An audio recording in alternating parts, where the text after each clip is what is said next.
Welcome students, welcome you St. Angel's Public School online classes, class 7 geography chapter 5 atmospheric pressure and wind. Topic wind. Previous classes में हमने atmospheric pressure और इसके साथ साथ main उसके measurement और कई सारे एटमॉस्फेरिक प्रेशर के बारे में फैक्टर्स ये सारी चीजें डिस्कस की। अब हम अपने चैप्टर के सेकंड फेज पे आते हैं जिसका नाम क्या है विंड। आज मेन क्लास में हम विंड के बारे में डिस्कस करेंगे। सबसे first, air moves from high pressure areas to low pressure areas. Previous class में हमने यही देखा कि जो एयर होती है वो मूव करती है, वो भी किसकी वजह से? प्रेशर की वजह से। और हमेशा प्रेशर जो होता है वो हाई प्रेशर से मूव लो प्रेशर की तरफ करता है। मतलब कि जो एयर प्रेशर होता है वो हाई प्रेशर से लो प्रेशर की तरफ मूव करता है। अब बात करते हैं विंड क्या होती है। तो विंड होती है हॉरिजॉन्टल मूवमेंट ऑफ एयर। जब मूवमेंट करती है हवा, मतलब जब हवा चलती है तो उसको हम विंड कहते हैं। और हवा कैसी चलती है? हॉरिजॉन्टल मूवमेंट करती है।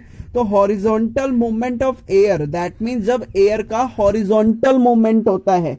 आपको पता हॉरिजॉन्टल कैसा होता है? तो सेम एज इट इज, जब मेन एयर की हॉरिजॉन्टल मूवमेंट होती है तो उसको क्या कहा जाता है? विंड कहा जाता है। इसके साथ साथ नेक्स्ट बात करते हैं ईस्टर्ली किसे कहते हैं। ईस्टर्ली मतलब होती है wind blowing from the east is called easterly. That means main east की तरफ से बहने वाली, ब्लोइंग करने वाली विंड को क्या कहा जाता है? ईस्टर्ली। जो ईस्ट की तरफ से बहती है उसको हम क्या कहते हैं? ईस्टर्ली। इसके साथ साथ वेस्टर्ली क्या होती है? Main wind blowing from the west, मतलब कि वेस्ट की तरफ से बहने वाली हवा को क्या कहा जाता है? वेस्टर्ली। इसके साथ साथ हम अब नेक्स्ट बात करते हैं कि मेन विंड की डायरेक्शन कैसे पता की जाती है। तो विंड की डायरेक्शन पता करने के लिए एक विंड वैन होती है। इससे हम पता कर सकते हैं, इस डायग्राम में आप देख सकते हो कि विंड वैन का मेन डायग्राम मेन दिखती कैसी है। इसके साथ साथ अगली बात करते हैं, अगर हमें मेन विंड की स्पीड पता करनी है तो स्पीड पता करने के लिए हम कौन सा इंस्ट्रूमेंट यूज करते हैं? एनीमोमीटर। एनीमोमीटर से हम क्या पता कर सकते हैं?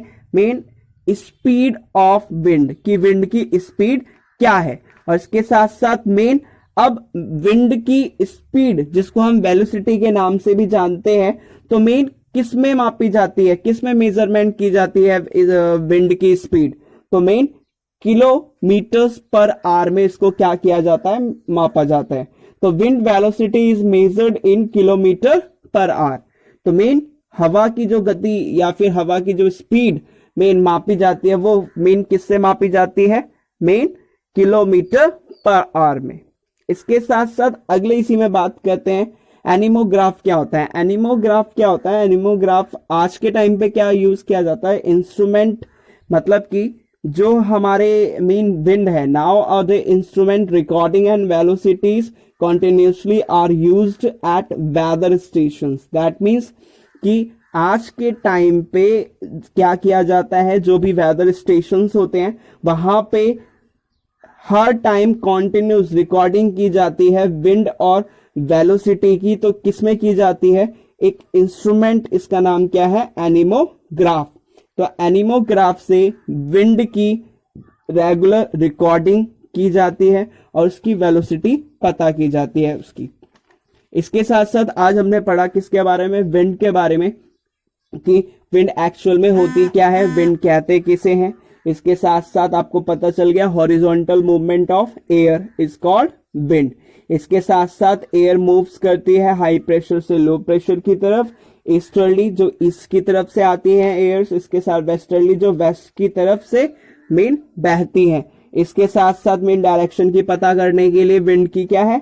विंड वैन है। और इसके साथ स्पीड पता करने के लिए एनीमोमीटर। और किसमें स्पीड मापी जाती है, मेजर की जाती है? किलोमीटर पर आवर में।